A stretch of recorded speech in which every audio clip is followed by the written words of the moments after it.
I was fresh out of high school, and I lived a promiscuous life, first of all, and a life of drugs. I used drugs as well as drink, until I just got to the point to where I overindulged in crack cocaine, which led to my experience one morning waking up and doing my daily routine, stretching and yawning, and one stretch, I believe, caused a heart attack. I felt my heart beating real fast, and as my heart was beating real fast, I went off into a coma-like state, and I just remember bright lights, one being red and one being real bright, and I felt myself drifting. As I was drifting, I was begging not to die. But as I was begging not to die, it was one thing to see the light, but then to hear the voices, one telling me just to come on and one telling me, I will give you another chance. And so at that point, I thought to make a commitment that to God, if He allowed me to live, that I would live for Him until the day I die. I just wasn't ready at that time. As we were coming through a intersection, the light was red and I was slowing down to stop.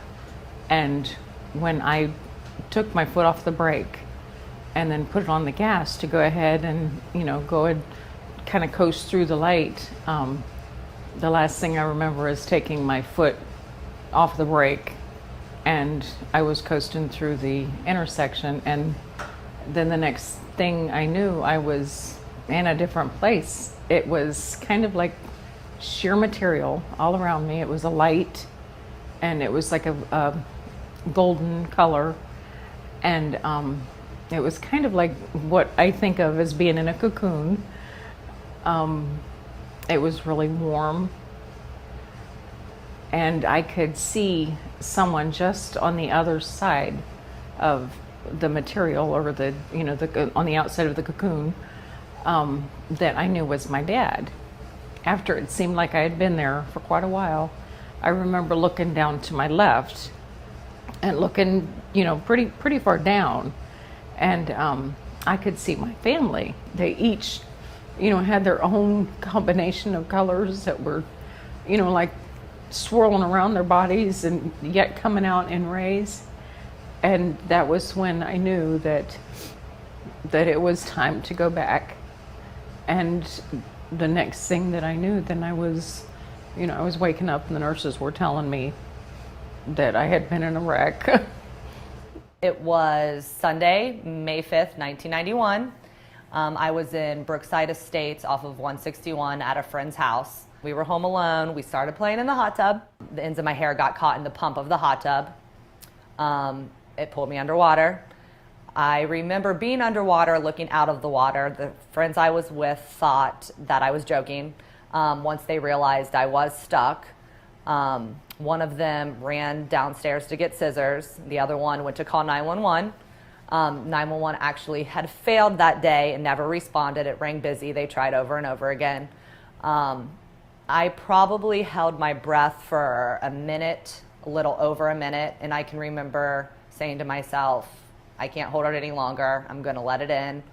I blacked out probably at that point. They put me in the ambulance. While I was in the ambulance, I can remember them asking me my name, date, what year it was. Last thing I remember before I went into a coma was one of the doctors saying, she's about to go into shock. She's going to go into a coma. She's going to be in the coma for 4 months if she comes out of it at all. That's the last thing I remember. Then I was in a coma in Children's Hospital. On the 5th day of the coma, I talked this out loud. My mother was to the right of me. I started screaming, get this guy out of my room, get this guy out of my room. My mom's confirming there's nobody in the room. She went and got one of the nurses.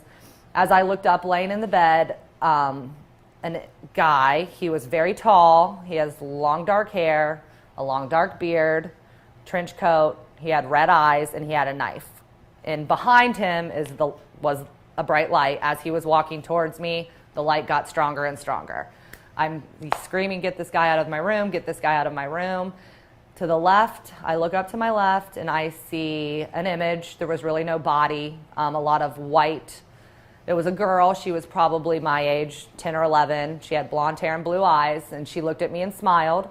I looked back at her, smiled. She walked from the left of me to the end of my bed, grabbed the guy by his wrist. The knife dropped. His eyes turned blue.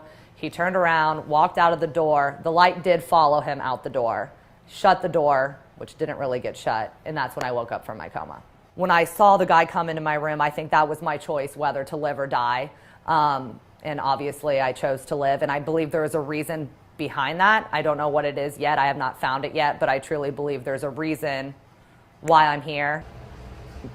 To me now, I'm excited about what's coming next. Instead of being fearful about it, I'm, kind of looking forward to it, but yet I'm happy to be here too.